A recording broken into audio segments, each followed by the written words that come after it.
அப்பா, யாராவது பாரு ராசாத்தி. அண்ணே, என்னை எதுக்காக அண்ணே குடிக்கிறீங்க?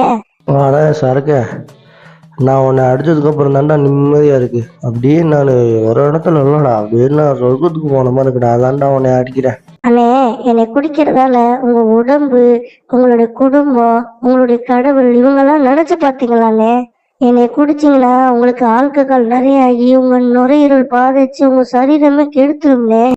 என்னோட குடும்பம், என்னோட கடவுள் இதெல்லாம் எனக்கு நிம்மதி தரலடா. நீ தாண்டா எனக்கு நிம்மதியா இருக்கும். அப்பா, அண்ணே, நீங்க நிம்மதி இல்லை, உங்களுக்கு பரலோகம் போகணும் அதான் அண்ணே ஆசை. அதுக்கு நான் ஒரு கடவுளை சொல்றேன், அவரை தேடுங்கண்ணே. அவர் தான் இயேசு கிறிஸ்து. அவரை நீங்க தேடினீங்கன்னா கண்டிப்பா நீங்க நல்ல நிம்மதியான வாழ்க்கை, அது மட்டும் இல்லை நீங்க பரலோகத்துக்கும் போகலாம். என்னது அந்த இயேசு சாமி எனக்கு நிம்மதி தருவாரா? அப்பா, போதையே தெளிஞ்சு போச்சுடா அவரை நீ சொல்லவும்.